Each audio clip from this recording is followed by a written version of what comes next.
Assalamualaikum warahmatullahi wabarakatuh. Apa kabar semuanya? Semoga semuanya dalam keadaan sehat walafiat. Amin, Allahumma amin. Nah, pada pertemuan kedua ini kita akan membahas alat optik bagian kedua, yaitu mikroskop. Nah, untuk tujuan pembelajarannya yaitu siswa dapat menganalisis perbesaran mikroskop baik dengan mata berakomodasi maksimum maupun mata tak berakomodasi. Baik, sebagai awalan Ibu akan menjelaskan untuk konsep mikroskop yang berfungsi untuk mengamati benda yang berukuran sangat kecil yang sering kalian gunakan mungkin atau yang pernah kalian gunakan pada saat praktikum biologi ya. Nah, mikroskop ini terdiri atas dua lensa cembung yang bertindak sebagai lensa objektif dan lensa okuler. Lensa objektif merupakan lensa yang dekat dengan objek pengamatan, sedangkan lensa okuler merupakan lensa yang dekat dengan mata. Dan jarak lensa objektif atau yang kita sebut dengan FOB lebih besar daripada jarak fokus lensa okuler atau FOK. Sifat bayangan akhirnya maya terbalik diperbesar.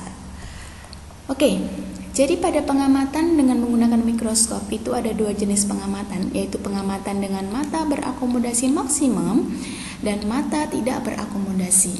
Yang pertama, Ibu akan menjelaskan pengamatan dengan mata berakomodasi maksimum, di mana letak bayangan akhir yang terbentuk akan berada di titik dekat mata atau pada jarak 25 cm. Pada saat ini bayangan terlihat sangat jelas, ya. Untuk mekanisme pembentukan bayangannya, jadi di sini ada benda atau objek yang diamati menggunakan mikroskop. Jarak benda terhadap lensa objektif kita sebut dengan SOB. Nah, dengan menggunakan sifat-sifat sinar istimewa pada lensa cembung akan menghasilkan bayangan pada lensa objektif, ini bayangannya, dan kita sebut dengan S aksen OB. Bayangan ini dianggap benda oleh lensa okuler. Jarak benda terhadap lensa okuler kita sebut dengan SOK, sehingga menghasilkan bayangan akhir yang berjarak S aksen OK. Jadi S aksen OK-nya itu dari bayangan sampai ke lensa okuler. Karena ini pengamatan dengan mata berakomodasi maksimum, otomatis S aksen OK-nya itu 25 cm. Oke, dan ingat karena bayangannya tadi bersifat maya ya, jadi S aksen OK-nya dia negatif 25 cm. Nah, jarak antara lensa objektif dan lensa okuler selanjutnya kita sebut dengan L. Begitu. Nah, untuk pengamatan yang kedua adalah pengamatan dengan mata tak berakomodasi. Ciri-cirinya biasanya dalam soal ada yang langsung disebutkan jenis pengamatannya tak berakomodasi, atau disebutkan letak bayangan akhir terletak pada titik tak terhingga atau berupa berkas sejajar ya. Seperti itu. Mekanisme jalannya sinar sama, jadi di sini ada benda.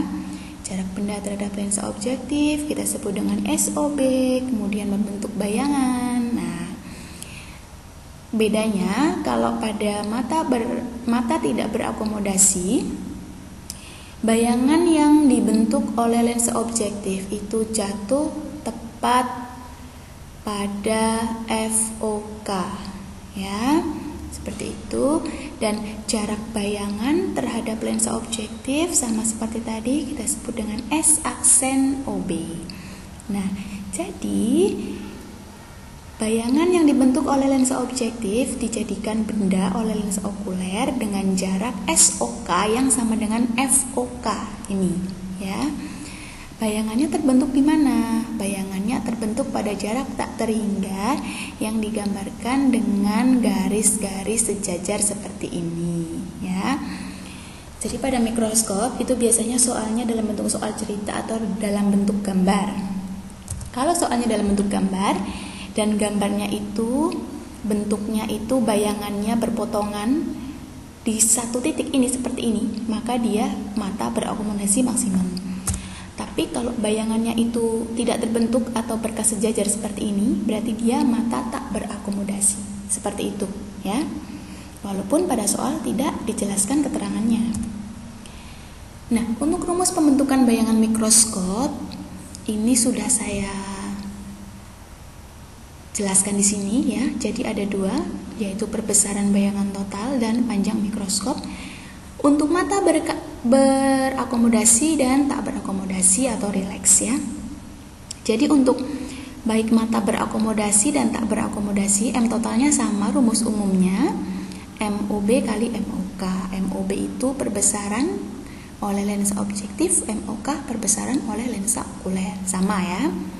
Yang beda di sini ya. Nah, MOB itu kita jabarkan menjadi S aksen OB per SOB. Kalau MOK untuk mata berakomodasi maksimum kita jabarkan menjadi SN per FOK plus 1. Ya, ada plus satunya. SN-nya merupakan titik dekat mata normal yaitu 25 cm.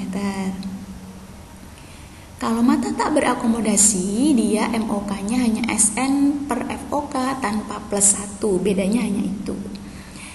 Kemudian untuk panjang mikroskop atau D, kalau dia berakomodasi maksimum, D-nya sama dengan S aksen OB plus SOK, ya. Kalau dia tak berakomodasi yang diganti SOK-nya.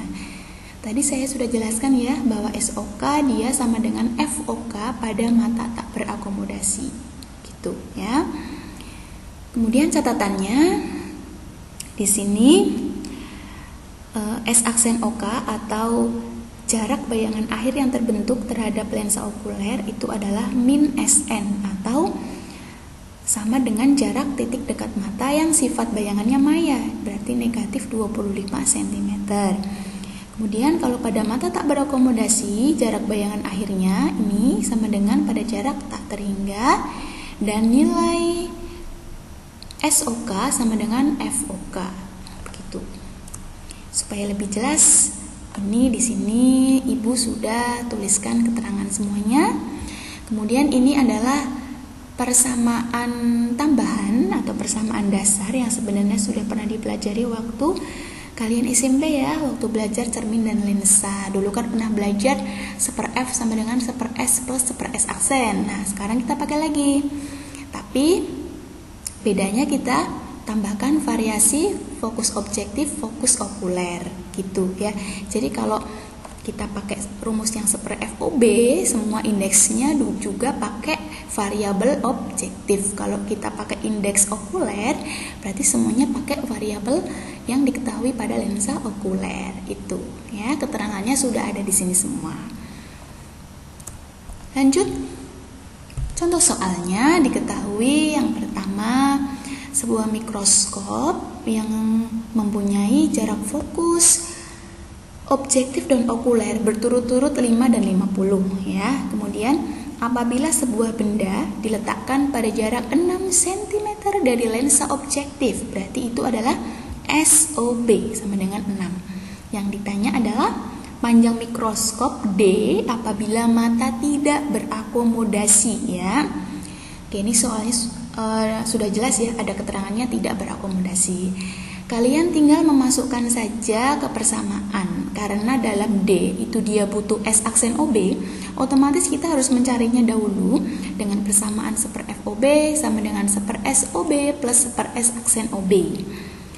Kita masukkan semuanya, lalu ketemu S aksen OB-nya 30 cm. Ini dibalik ya, kan ini masih 1/S aksen OB. Jadi kalau S aksen OB-nya 30/1 ya.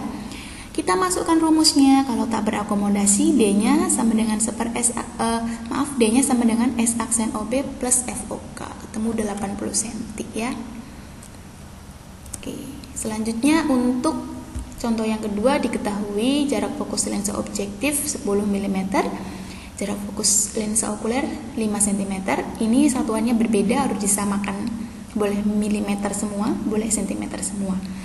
Kemudian sebuah benda ditempatkan 11 mm di depan lensa objektif, berarti ini SOB ya, 11 meter. Yang ditanyakan perbesaran mikroskop pada pengamatan berakomodasi maksimum ya. Langkahnya sama ya, karena pada M total itu kita perlu data S aksen OB, maka kita harus mencari dengan cara yang sama dengan contoh nomor 1 ya. Jangan lupa satuannya harus sama semua ya. Ini kita dapatkan S aksen OB-nya 110 mm. Kita konversikan jadi 11 cm. Kita masukkan ke rumusnya, karena dia berakomodasi maksimum berarti plus 1, hasilnya 60 kali. Mudah ya. Oke, seperti biasa untuk menguji pemahaman kalian, Ibu sudah siapkan 2 contoh soal ya. Soal yang pertama berbentuk soal cerita dan soal yang kedua berbentuk gambar. Sekali lagi perhatikan bayangan akhir yang terbentuk. Itu merupakan kondisi matanya, berakomodasi atau tidak berakomodasi. Baik, saya cukupkan sampai di sini. Apabila ada yang kurang jelas silahkan tanya saja lewat WA, bisa WA grup atau Japri. Terima kasih, semoga bermanfaat. Wassalamualaikum warahmatullahi wabarakatuh.